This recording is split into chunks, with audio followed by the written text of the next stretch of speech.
adalah sebuah perjalanan mereka yang terlahir mewarisi budaya yang berbeda.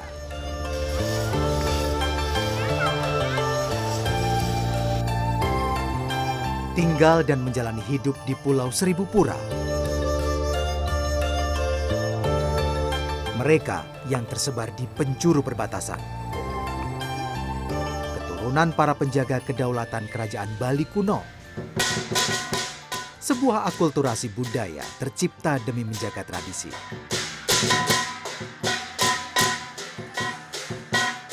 Inilah kisah tentang kehidupan yang harmoni Tionghoa Bali di Kintamani.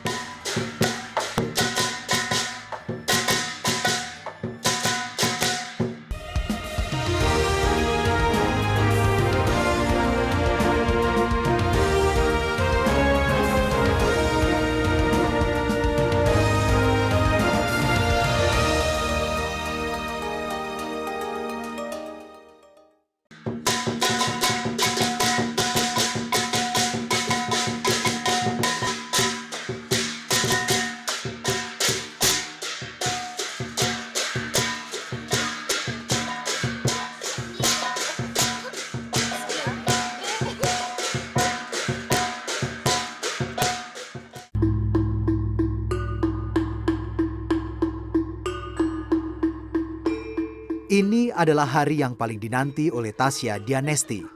Menjelang perayaan Tahun Baru Imlek, ia pulang kampung mengunjungi keluarganya di Banjar Lampu, Desa Catur, Kintamani, Kabupaten Bangli. Anak pertama pasangan Putu Sutanadi dan Eliani yang bekerja di Denpasar ini adalah keturunan Tionghoa. Kalau nggak kumpul sama keluarga rasanya ada yang kurang sih, soalnya kan ada makan bersama, sembahyang bersama, bagi-bagi angpau, seperti itu. Masyarakat Tionghoa percaya bahwa arwah leluhur bergantung pada sanak saudaranya di bumi. Karenanya, sembahyang untuk para leluhur menjadi hal wajib yang dilakukan. Setiap keluarga keturunan Tionghoa memiliki altar leluhur atau sinci di tempat tinggalnya. Etnis Tionghoa di Banjar Lampu memegang teguh nilai-nilai kesucian seperti umat Hindu di Bali pada umumnya.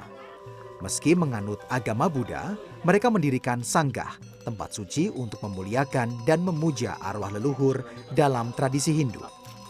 Ini menjadi salah satu bentuk akulturasi budaya yang masih terjaga hingga kini.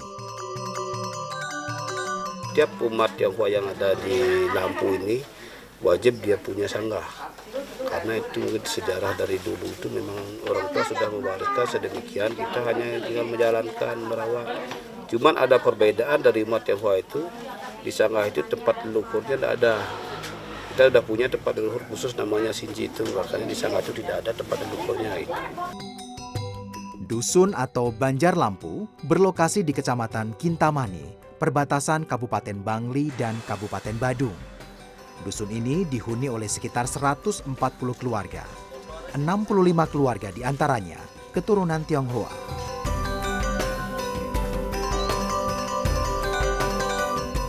Menurut cerita yang beredar di kalangan masyarakat Tionghoa di dusun ini, nama Lampu diambil dari kata lampion.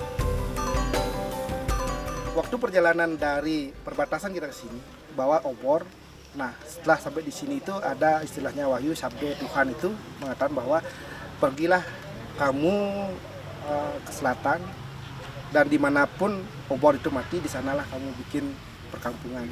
Makanya karena obor itu lampu, maka disebutlah dusun itu dusun lampu.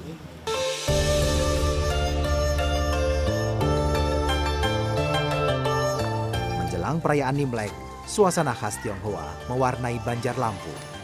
Sama seperti keluarga Tionghoa lainnya, Putu Sutanadi memasang batang tebu di sekitar tempat tinggalnya. Bagi warga Tionghoa, tanaman tebu adalah lambang keagungan. Tebu yang masih berdaun menjadi simbol kesuburan dan kesejahteraan. Ya, tebu itu melambangkan keagungan. Kalau di Bali itu sebagai penyor, kalau di Bali itu kan dipakai bambu. Kalau kita di Tionghoa itu pakai tebu sebagai simbol keagungan. Adanya kertas merah itu adalah simbol kebahagiaan. Setiap tubuh itu wajib isi kertas merah, itu adalah simbol kebahagiaan daripada umat Tionghoa sekarang merayakan hari raya tahun baru Imlek ini. Berbeda dengan warga Tionghoa pada umumnya, umat Buddha di Bali mengenakan kamen, kain khas Bali untuk bersembahyang pada hari raya Imlek. Sementara para lelaki mengenakan ikat kepala atau udeng. Tak lupa, mereka membawa sesaji yang terdiri dari bunga, buah, dan kue sebagai persembahan kepada Sang Pencipta. Disinilah keluarga Putu Sutanadi sembahyang merayakan Tahun Baru Imlek Pura Penyakjaan di Desa Catur, Kintamani. Sudah menjadi tradisi keluarga Tionghoa Banjarlampu dan sekitarnya menggelar persembahyangan Imlek di pura ini. Itu proses upacara itu hampir sama dan tidak mungkin membedakan karena pemuput daripada pelaksana itu ya pemangku kita yang ada di Hindu, bahkan kita punya pemangku yang di Konco, kita sama-sama. Nah inilah yang menjadi peradaban budaya yang dari dulu tidak bisa hilang karena memang dari leluhur nenek moyang kita memang Tionghoa dengan Bali, Hindu ini kita ada di Catur ini dari dulu. Di dalam pura terdapat bangunan kecil yang disebut Kongco. Disinilah umat Buddha yang merayakan Imlek bersembahyang. Kongco dengan ornamen khas Tionghoa yang terdapat di sudut pura menjadi pusat peribadatan mereka. Tak hanya Kongco, keharmonisan warga di Kintamani juga terlihat dari kerukunan umat antaragama. Potret pluralisme kehidupan multietnis di Banjarlampu misalnya, menjadi bukti bahwa agama bukanlah dinding untuk memisahkan hubungan persaudaraan. Budi Sunarso yang beragama Islam turut hadir dalam perayaan Tahun Baru Imlek. Ia menikah dengan Nimade Sri Lankayani, keturunan Tionghoa Bali. Ikatan kekeluargaan di hari ini juga, jadi kita nggak ada perbedaan. Sama juga nanti pas galungan atau apa gitu, kita juga ini sama-sama di hari raya. Saya juga di Idul Fitri sama-sama mengunjungi juga. Jadi kita sama. Kadang-kadang kita pas Idul Fitri bikin kayak kipat opor tuh kita. Sebenarnya juga keluarga dari istri kan di Sedian Pasar banyak. Memang kita sesama itu nggak perlu ada perbedaan, nggak perlu itu. Jadi memang memang dari dalam diri nggak ada ikhlas, maksudnya.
Selain Banjarlampu, ada sejumlah dusun tempat warga Tionghoa bermukim.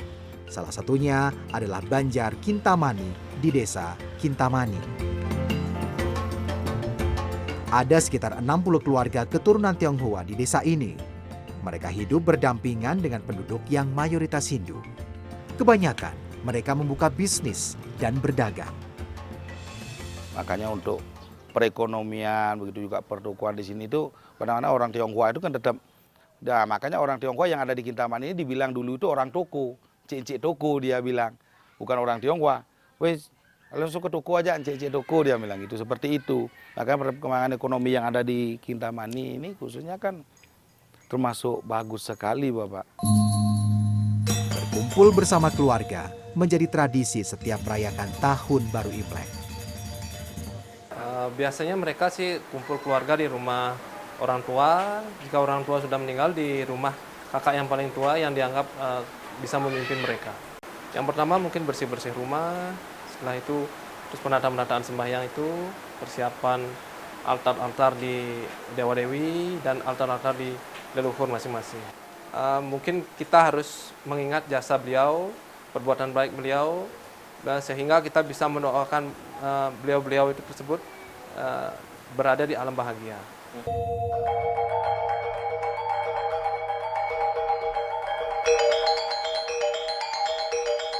Tak mudah menelusuri sejak kapan etnis Tionghoa masuk ke Pulau Bali.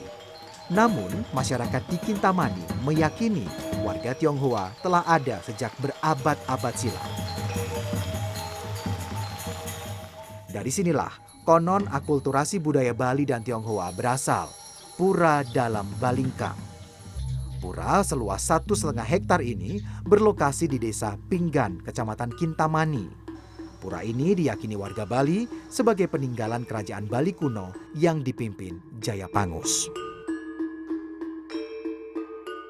Dan keraton itu disebut Dalam Balingkang.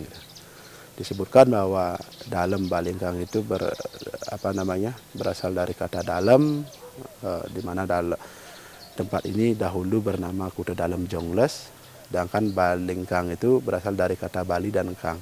Katanya Bali itu berasal dari beliau yang memerintah Raja Bali waktu itu, dan Kang ini diambil dari marga permaisuri beliau, yaitu Kang Singwi gitu. Nah, tapi tidak disebutkan dalam Purana bagaimana runtuhnya kerajaan dan lain sebagainya, itu juga tidak telah disebutkannya. Akhirnya bekas keratonnya inilah dibangun suatu pura oleh masyarakat di sini gitu. Akhirnya lama kelamaan bekas keratonnya beliau ini dijadikanlah sebuah pura gitu.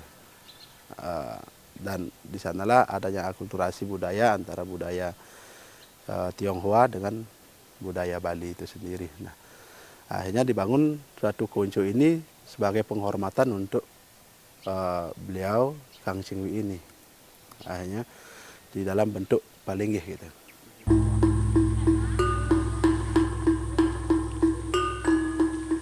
Kongco yang dijadikan tempat ibadah warga Tionghoa di dalam pura ini kerap didatangi umat Buddha, baik warga lokal maupun luar Kintamani. Saya sih selaku yang sering ngayah di sini itu meyakini bahwa pura ini awal mula dari peradaban Tionghoa di Bali, yang dibilang Bali Mula. Jadi kalau orang datang ke sini itu biasanya sambil sembahyang itu mendalami sejarah awal mula keberadaan dari Sri Aji Jayapangus dan permaisuri Kang Singwi yang berdarah dari Tionghoa. Kalau kita mencari Tuhan kan harus ada jarak jauh itu, kita nggak nggak mikir untuk jarak itu gitu. Jadi ini mulainya dari hati. Dari ketulusan hati, banyak orang ingin mencari, tapi yang di dekat itu kurang mengenal di hati. Jadi saya pribadi ke sini mungkin jaraknya 150 kilo ya dari Denpasar itu. Ke sini sudah hampir 3 tahun itu bolak-balik, tapi hatinya jadi tenang dan damai.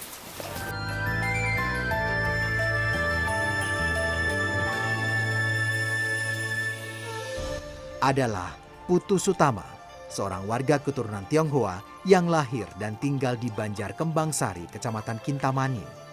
Pria paruh baya yang memiliki nama Tionghoa Li Kwok Min ini pernah mengalami masa-masa sulit berbaur dengan penduduk asli Bali, meski sama-sama terlahir sebagai orang Bali.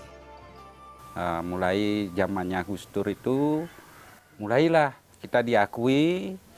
Terus di sini tidak mau juga meninggalkan Buddha ini, karena bernaung dulunya di agama Buddha. Sebenarnya kan 3 ini, ada Buddha, Konghucu, dan Tao. Itu makanya ketiga-tiganya kita ambil, namanya Tridharma. Itu di sini. Di sini beda dari desa-desa lain. Misalnya di luar sana lah beda. Kalau di sini ikut Medesa Pekraman ikut. modelnya kerukunan itu selalu dijaga. Kalau di sini kita mengikuti yang namanya perayangan, pewongan, pelemahan itu tetap. Perayangan itu di pura misalnya kita ikut. Sana sistemnya punya. Di pewongan kita gotong royong, misalnya ada umat meninggal, ada acara-acara hajatan itu tetap itu gotong royong. Dalam hati kecilnya, Putu Sutama menolak bila dirinya disebut sebagai orang Cina. Kalau saya enggak terima dibilang orang Cina. Nah, saya keturunan Tionghoa ya. Kalau orang Cina enggak, ini KTP saya WNI Indonesia. Itu yang kadang-kadang mengganjal di hati. Setiap rapat di mana itu di kabupaten walaupun di provinsi, asal ada orang berani orang bilang orang Cina, saya bantah itu. Bertengkarlah di sana itu. Karena saya tidak mengakui saya orang Cina, saya orang Indonesia. Perlahan namun pasti, kini tak ada lagi sekat antara penduduk Bali dan Tionghoa. Kongco-kongco yang dibangun di setiap pura menjadi bukti keharmonisan antar umat. Uang kepeng atau koin Cina yang bertuliskan huruf Tiongkok dan Sanskerta yang kerap digunakan sebagai sarana sembahyang ini menjadi simbol perdamaian kedua umat. Filosofi dua sisi dalam satu koin ini merepresentasikan bahwa meski menjadi umat yang berbeda, namun mereka dipersatukan oleh sebuah budaya.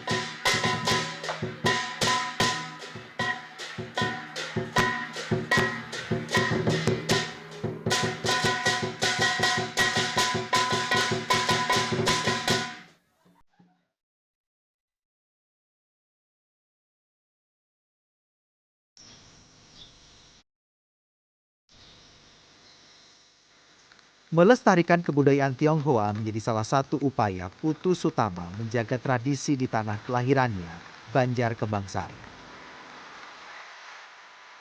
Pada 2015, ia mulai mendirikan kelompok kesenian barongsai Lion Mountain. Kelompok ini memiliki 21 orang anggota usia SD hingga SMA yang terdiri dari pemain musik dan barongsai. Kali ini, mereka berlatih untuk pertunjukan sebuah festival perayaan Imlek di Kintamani.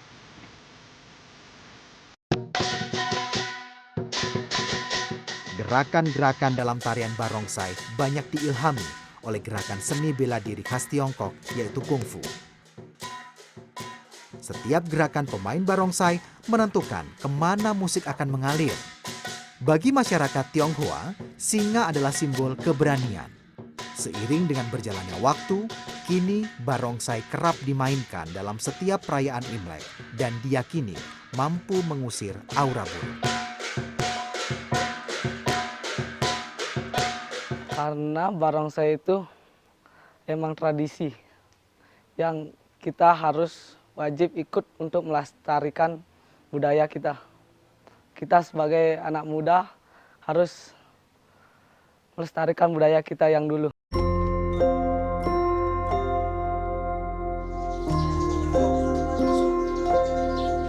Sehari setelah Tahun Baru Imlek, warga desa Kintamani sibuk menyiapkan anak-anak mereka memakai kostum khas Tionghoa. Naomi Kirana Mahayani adalah satu dari 20 anak keturunan Tionghoa di desa Kintamani yang berpartisipasi dalam gelaran Festival Balingkang Kintamani 2019, sebuah festival perayaan Tahun Baru Imlek di Kintamani, Kabupaten Bangli.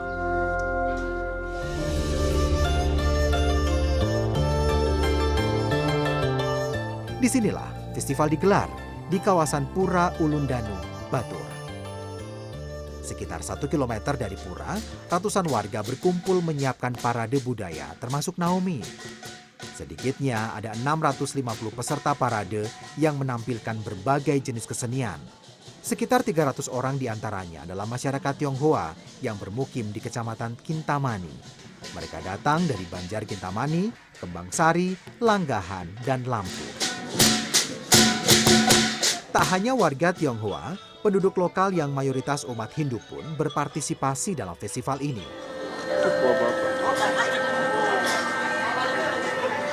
Diiringi musik gamelan khas Bali, peserta parade berjalan menuju halaman Pura Ulun Danu Batur.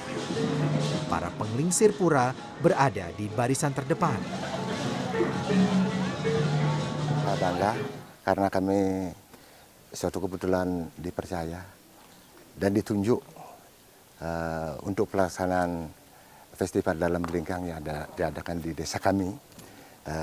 Sedangkan kami juga mempunyai suatu persembahan ide dari Sebandar. Itu kami terima memang dari leluhur kami dari dulu. Jadi hubungan kami dengan antar Tionghoa itu memang sangat erat dari dulu. Satu persatu kelompok peserta parade menampilkan atraksi mereka di hadapan ribuan pasang mata. Mulai dari tarian khas negeri Tiongkok hingga kesenian khas Bali.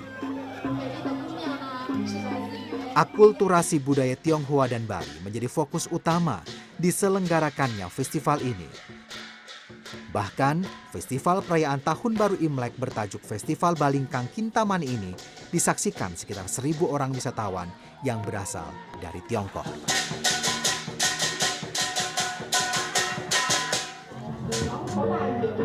Kisah Jaya Pangus dan Kang Ching Wei menjadi ikon dalam festival ini. Dalam cerita rakyat, Jaya Pangus adalah raja besar yang paling menonjol di antara raja-raja pada masa Bali kuno. Ia memerintah dari 1178 hingga 1181. Jaya Pangus sebagai penguasa Bali kuno menjadi simbol asimilasi kebudayaan Bali dan Tionghoa di daratan Pulau Dewata. Legendanya tersebar dalam berbagai versi.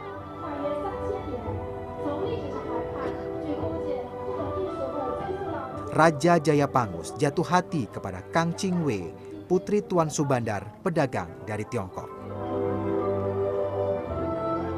Pernikahan keduanya tidak dikaruniai anak.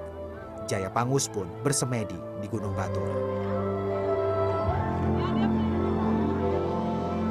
Setelah bersemedi, ia bertemu dengan Dewi Danu, Dewi penguasa Danau Batur. Cinta antara Jaya Pangus dan Dewi Danu membawa mereka ke pernikahan. Lama tak kunjung pulang dari persemedian, Kang Ching Wei menyusul Jaya Pangus ke Gunung Batur. Ia merasa terpukul mengetahui suaminya menikahi Dewi Danu. Pertengkaran antara Kang Ching Wei dan Dewi Danu pun terjadi. Pertengkaran itu pun membuat Batari Batur, ibu Dewi Danu, memusnahkan Kang Ching Wei dan Jaya Pangus. Untuk mengenang keduanya, Jaya Pangus pun direpresentasikan menjadi Barong Landung dan Kang Ching Wei menjadi patung bekung.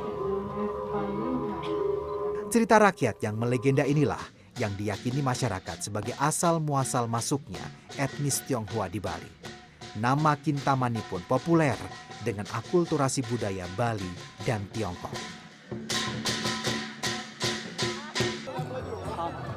我们这次来到这边吧，我们觉得这儿的人很亲切。首先是所有的气氛围特别好，没有发现就像说的国外呀特别乱呀或者怎么样，我们觉得很好，吃呀住呀行呀安排的也很好，当地政府也很重视。特别是我们今天看了这场晚会，我们觉得别开生面，深厚底蕴。 并且也感受到了咱们巴厘岛人民的淳朴、善良以及厚道，让我们来到这边呢，有一种回家的感觉，非常开心。 Gunung Batur menjadi saksi bisu keberagaman di Kintamani. Mewarisi budaya leluhur, keturunan Tionghoa di dataran tinggi ini pun hidup damai berdampingan dengan umat Hindu Bali. Menjadi kaum minoritas bukan berarti tak bisa membangun pluralitas budaya. Bagi mereka, berbaur dengan masyarakat sekitar sama dengan menjaga kehidupan yang harmoni di Kintamani.